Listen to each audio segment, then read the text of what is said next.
چې یو جماعت ته قاریان او مجودین او دارنګې د حفظ ادارې او مدرسې دي او په هغې کې خدمت کوونکي خلک دي. دویم جماعت طالبان او علما د ظاهر او د عام مدارس په هغې کې چې کم خدمت کېږي دغه خلک دي. دریم جماعت هغه د مشایخ عظامو د پیرانو مبارکانو دی چې په خانقاهونو کې ناست دي او د دین خدمت کوي. دا درې جماعتونه لوی پیدا شوي او دا درې واړه جماعتونه د قرآن کریم سره تعلق جوړونکي خلک دي. دا درې واړه جماعت چې کم دی د قرآن کریم سره ځان وابسته کوي او خلک هم دې سره تعلق ته جوړوي. لیکن قاریان صاحبان هغوی د قرآن کریم د الفاظو خدمت کوي. خلکو ته د الفباتانه شروع د قرآن کریم ناظره او د هغې پسې حفظ او د هغې پسې د قرآن کریم هغه ښکلې ادا په عجیب طرز او ترنم سره ورښایي. دا د قرآن کریم د الفاظو سره تعلق جوړونکي خلک دي. دویم جماعت د علماء کرامو د طالبانو دی. هغوی د قرآن کریم د معنا سره تعلق لري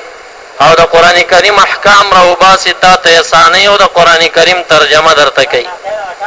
او دریم جماعت چې دی د پیرانو مبارکانو او د مشایخو هغوی د قرآن کریم مفادات او تاثیرات. قرآن عظیم الشان یو خپل تاثیر لري. کله چې د انسان باطن هغه صفاوي او د قرآن کریم د انوارو پرتو نه خبرېږي نو قرآن کریم داسې مه ګورئ لکه د ظاهر چې زما ورته یورو او په رمضان کې 5 شپږ ختمونه وکړو او د یو ختم سره هم زمونږ د سترګو نه اوښکې ونه ساسي. د هغې وجه دا وي چې زمونږ تعلق د مشایخو نه لرې شوی وي. لیکن د قرآن کریم تاثیر دا دی چې اذا سمعوا ما انزل الى الرسول ترى اعینهم تفیض من الدمع.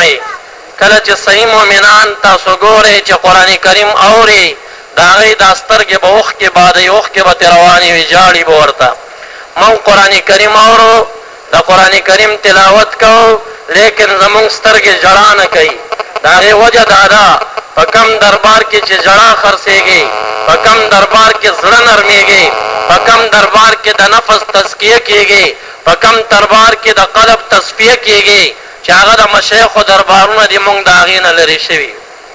د هغې لرې والي په وجه باندې زمونږ زړونه سخت شوي دي او چې کله زړه سخت شه نو بیا د قرآن کریم د تاثیر نه خبرېږي نه. همدا وجه ده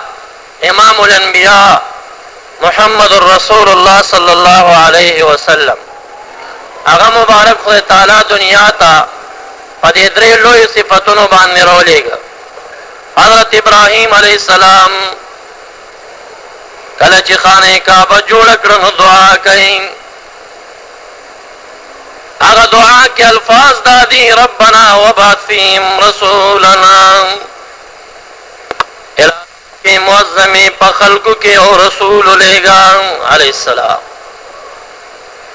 داسې رسول لېږه چې هغه د دریو لویو صفاتو خاوند وي. داسې رسول لېږه یتلو علیهم آیاتک. ای زما رب کریم داسې رسول ورکې ولېږه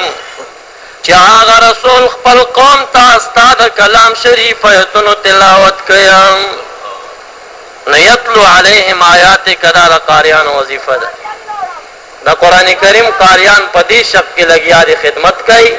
کم چې محبوب علیه السلام په حق کې ابراهیم علیه السلام دعا کړې وه چې خدای داسې پیغمبر ورکې ولېږه چې هغې خپل قوم ته ستا د قرآن تلاوت کوي. امت کې قاریان د دغې وظیفې خلک دي. دوی د کلام الله د لفظ سره تعلق جوړ کړی. دویمه ده ویعلمهم الکتاب والحکمه. الهه داسې پیغمبر ورکې ولېږه چې هغه د قوم خپل ته تعلیم د قرآن کریم ورکوي. والحکمه او حلال او حرام ورته ښایي، سنت نبوي ورته ښایي، د کلام شریف احکام راوباسي هغه ورته ښایي. په امت محمدي کې دا خلک علماء کرام او طالبان دي چې هغوی په دې شق کې لګیا دي کار کوي. او درېیمه دا ده الہ پدغه قوم کې داسې پیغمبر لېږه ویزکیهم چې هغه د خلکو د باطن صفائی کوي تزکیه د باطن کوي د نفس تزکیه کوي او د قلب تصفیه کوي نو داسې پیغمبر ورکې ولېږه دغه شک چې د باطن صفائی کوي او د نفس تزکیه او د قلب تصفیه کوي پدې شک کې خدمت کوونکي خلک په دې امت کې مسما دي په پیرانو مبارکانو په مشایخو د طریقت او د خانقاهونو والا د هغې وظیفه دا ده په دې شک کې لګیا دي اوس د خپل مقصد ته راځم د مقدمې په شکل مې دا څو خبرې ستاسې حضور کې عرض کړي چې 3 لوی جماعتونه د امت کې جوړ دي چې یو د قاریانو دی او بل د ملیانو دی او بل د پیرانو مبارکانو